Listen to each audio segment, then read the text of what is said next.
Journey IFC strives to create safe spaces to worship God. Know that you are welcome just as you are, regardless of religious background or lack thereof, skin color, political affiliation, sexuality, age, culture, or any other label you own or society throws on you. You are welcomed and celebrated here just as you are. Margaret, I share your love of this particular celebration. The feminist in me, in honor of who Journey is, it's wonderful that we hear the story of the wise men that came, but I'm looking around this room and I would do a little revisionist history. There were wise men and wise women that came to gift the baby. And you have your crowns, ladies.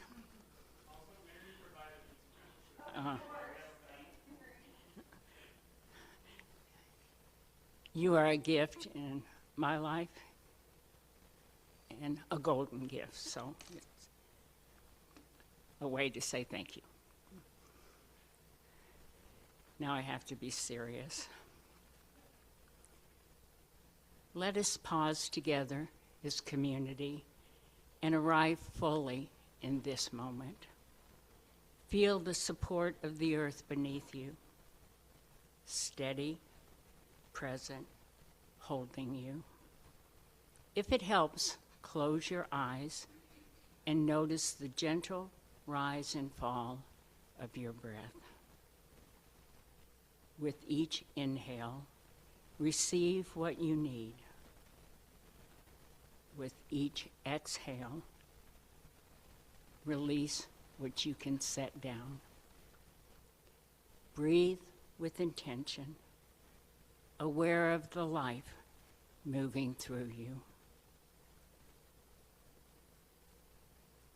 Now, let us take one deep breath together. Breathing in and breathing out. Amen. Today we light 6 candles, honoring the elements that have shaped our journey this Advent.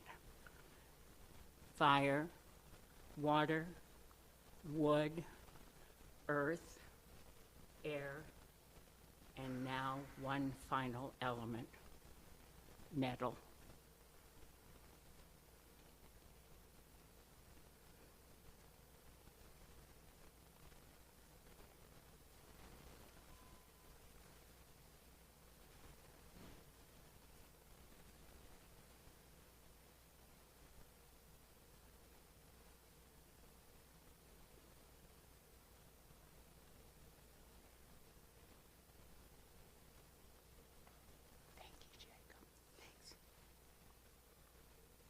Metal speaks of strength and endurance, of power, of wealth, of what is forged, refined, and shaped by fire. It can be used to protect or to dominate, to reflect light or to harden into something unyielding. As we honor this final element, we are invited to ask, what is our true source of power?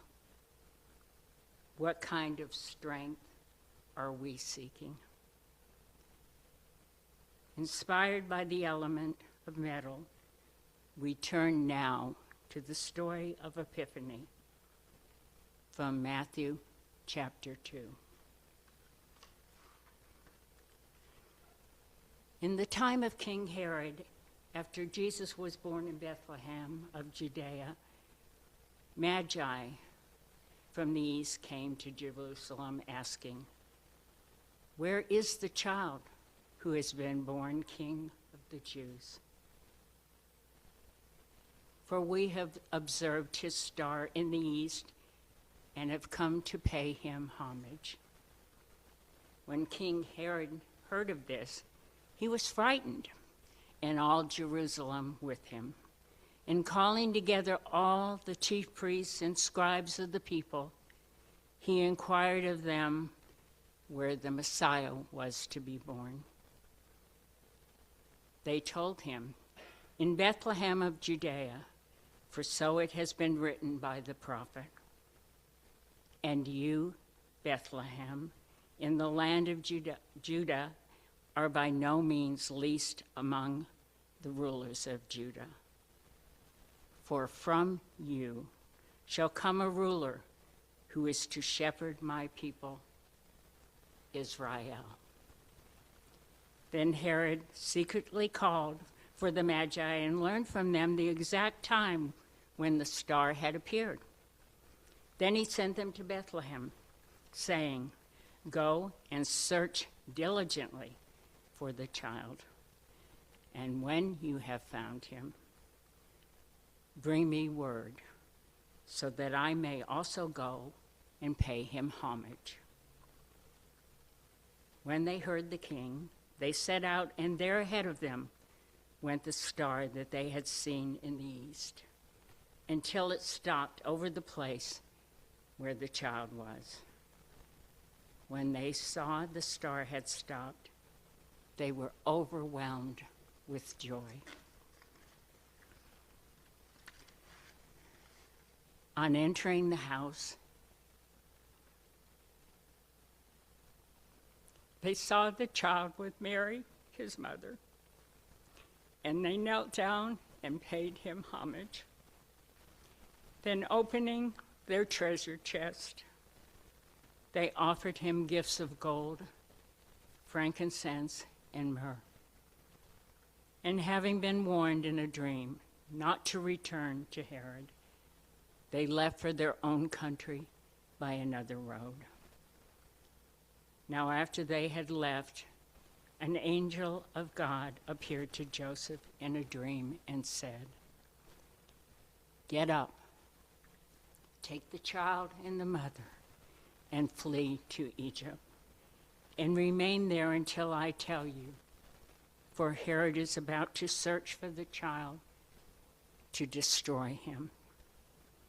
Then Joseph got up, took the child and the mother by night, and went to Egypt and remained there until the death of Herod. This was to fulfill what had been spoken by the Lord through the prophet. "Out of Egypt I have called my son." When Herod saw that he had been tricked by the Magi, he was infuriated. Herod sent and killed all the children in and around Bethlehem who were 2 years old and under, according to the time that he had learned from the Magi. I love props. They're so fun. Thank you, Mary, for bringing these. Well, Happy New Year, y'all. I'll say it again and again. Happy New Year. It's 2026. That's weird. I don't know if y'all have already made the mistake of the 6 thing. I've done that a couple times already.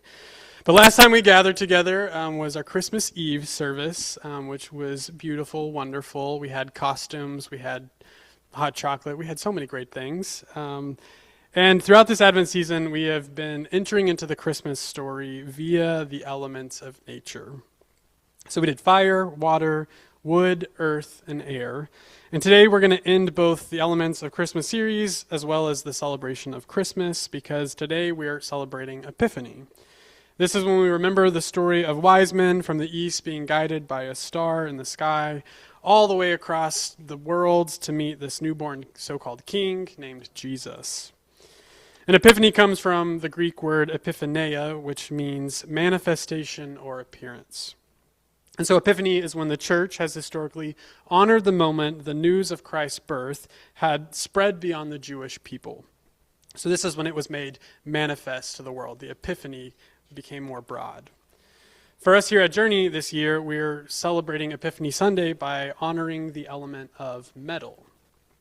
As we've done throughout our other elements, we are going to view this story through the symbolic and physical manifestation of metal in the story. And I will say it helps that one of the gifts the wise men bring to young Jesus is in fact metal, gold, so that helps. All of our hats are gold here. Not real gold, I don't think, right, Mary? Oh, yes. But gold was a symbol of status and importance, of wealth, and even of kingship. It was a gift of such caliber that marked how seriously the wise men took this endeavor. One wise man showed up to basically the baby shower with a gift of gold, and it reminds me of that comic strip. I don't know if y'all seen it, where it's like the three wise men, and they're like, "What'd you bring?" They're like, "I brought gold." He's like, "What? I thought we had a $5 limit." And it's like myrrh, frankincense. Like, I don't want that. Give me the gold. So, but yes, gold was an impressive gift, and it seems to point to Jesus' future identity as a leader among his people. Gold was a gift fit for a king, not some random kid born in the small town of Bethlehem. This child will be a king, yes, but not really how we understand kings. It's not the kind of king we're familiar with who will hoard power and protect that power with violence, much like King Herod, as we'll hear about. In traditional Chinese medicine, metal is the element associated with returning, with coming back. It is the inward and contracting element. And that is why it's also connected to autumn and to loss and to grief. Metal is also attributed with features such as, firmness and rigidity, focus and power. And when I think of metal, I think of strong things, unyielding things, expensive things. I also think of tools made from metal, blades and swords, chains and armor. The strength of one wielding metal is intensified, right? Made more powerful by the metal. Like when we use a hammer on a nail, or if someone strikes down an enemy with a sword, one's power is increased in partnership with this element. Thus, metal can be a symbol of power and control. And in our story today, the wise men from the east come to the hub of Jewish life, which at this time was Jerusalem, and they're looking for a newborn king. We're not sure exactly how they know about this, but we are told that they followed some star that led them here, and these wise men, also known as Magi, spoke of a fulfilled prophecy that they knew of. And so they wind up going to King Herod's palace, his place, because if you're going to look for a new king, you might as well check in with the old one. That's probably a good place to start. And you would think that King Herod would be privy to the arrival of a new king. That's big news, but he wasn't. And so the appearance of these wise men spurs fear among Herod and his people, because if a new king really was with them, had been born, what was going to happen to Herod's power and his control over that region?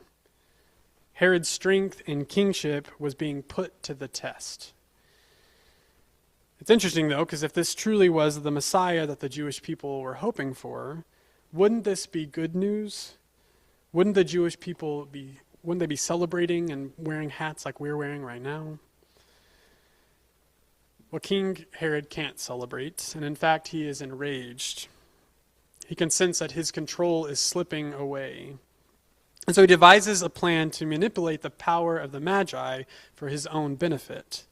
If they were to find the newborn king, they could be Herod's eyes on the inside, spies leading him to his greatest threat, a baby.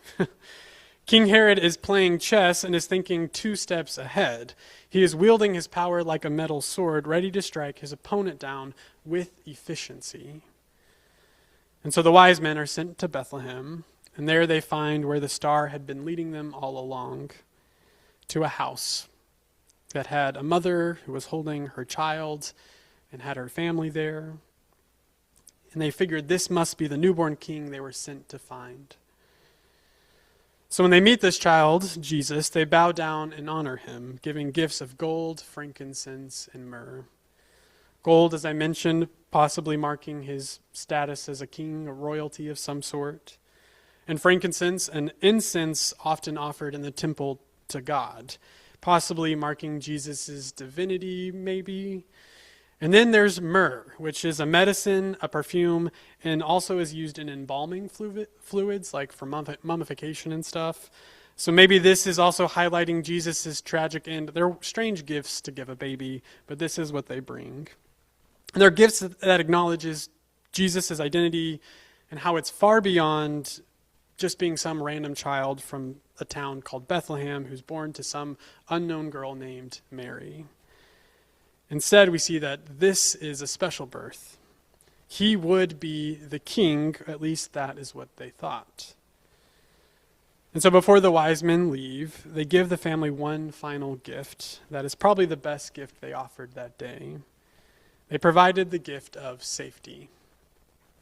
The Magi decide to return home instead of going back to King Herod to report their findings like King Herod had hoped for.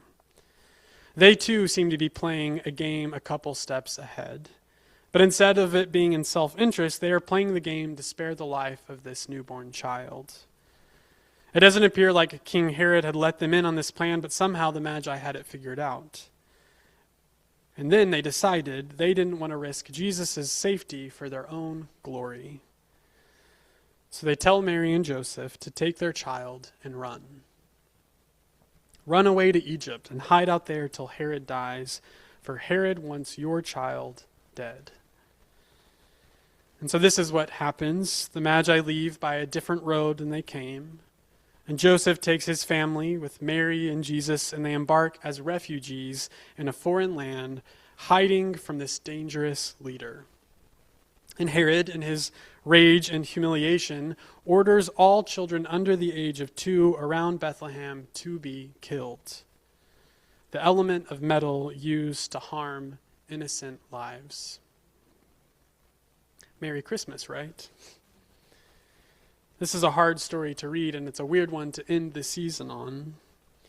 Jesus is less than 2 years old and is already forced into migration, threatened with death, and stuck in hiding till King Herod's demise. It's an awful story, and unfortunately it's a story that repeats itself to this day.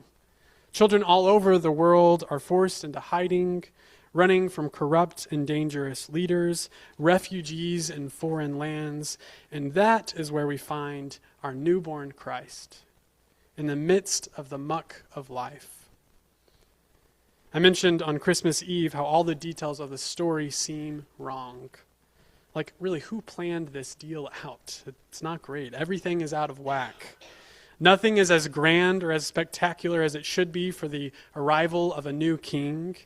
And instead, God is found living on the margins, forced into a dangerous and difficult journey, all because Jesus was a threat to the powers that be. And we see how this works in our world today. What happens when people in power want more control over land or resources like oil, or control and power over other lives? Threats to power are squashed, children are wiped from the face of the earth, all to maintain power and control. But is this the way that we want to live? Is this the world that God envisions for us? Metal, the element of power and control, is also an element that can be refined and molded, shaped into many things. Yes, into weapons, but also into useful tools. And there's an old prophecy from the book of Isaiah found in the Hebrew Bible that speaks of metal being repurposed, saying that there will be some day when a chosen one will judge between the nations and will settle disputes for many people. And what they'll do is they will beat swords into plowshares and spears into pruning hooks. Nations will not take up sword against nation, nor will they train for war anymore. This is powerful imagery. This is the world God envisions for us. A new reign not of power and control, but of taking tools of control and putting them to better use for the common good of all, not just for the power of a few. Weapons melted down and molded into tools used for planting and harvesting food for the community. This is what Jesus was born to be, one who could wield metal for good, not harm, and who could inspire us to do the same even today. And it takes me back to where we began our Advent series in the words of young Mary, who upon being told that she will bear the Son of God, sings a song about how God will scatter the proud and bring down the powerful from their thrones, lift up the lowly and feed the hungry and send away the rich. This is what Jesus is destined to do. Mary's vision is coming to fruition still to this day. God is scattering the proud and bringing down powerful people from their thrones, but not to replace them with more corruption and power. No, God is still refining the metals and hopes that one day our weapons will be no more. And our tools, once used for harm, will be tools used to nurture and care for all those who have been scattered across our globe. So may we remember the strength of metal this Epiphany Day, as we think of the gifts, yes, brought to, Jesus, and as we imagine a future where power is melted down and made more useful. For the truth is, this story isn't only ancient. We still live in a world where powerful nations fear losing control, where leaders speak the language of protection, stability, or freedom, while quietly tightening their grip on land, oil, money, and influence. And we still see children paying the price for adults desperate to remain in power. We still see families forced to flee because someone else wants what they have. And it's tempting when our side holds the metal to tell ourselves that our weapons are different, that our power is justified, that our violence is necessary. But the gospel of Epiphany refuses that comfort. Jesus is not revealed to the world holding a sword. He is revealed as a child on the run, a refugee of empire. And on Epiphany, we are faced with a dilemma. When power feels threatened, will we become like Herod?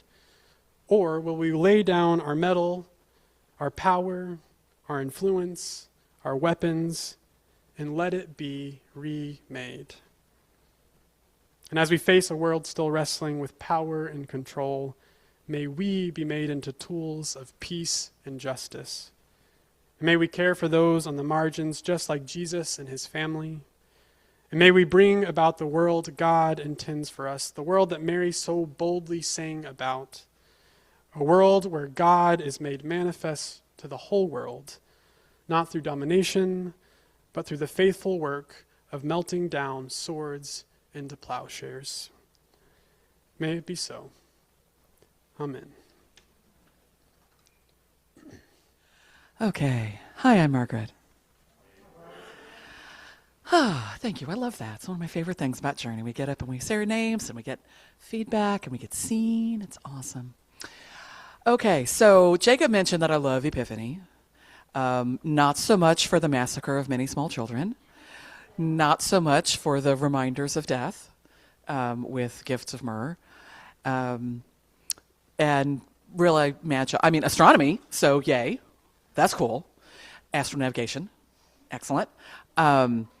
But what I really like is the idea of Epiphany, right? It's a word that has come to mean a realization that makes you want to do something different, right? Suddenly you see things in a new way, and maybe that changes your behavior. Maybe you decide you're going to start something new or try something different, right? That's what I love about Epiphany, is that idea. So as our blessing today on Epiphany Sunday, I will quote my favorite Epiphany song from the Goo Goo Dolls. Wait, now I have to sing it in my head. Wait, I only listened to it like all week long between Christmas and New Year's. So the chorus, one of the verses says, there's one poor child to save this world, but there are 10 million more that probably could if we all just stopped and said a prayer for them. So take these words and sing out loud that everyone is forgiven now, for tonight's the night the world begins again. Go and change. Amen.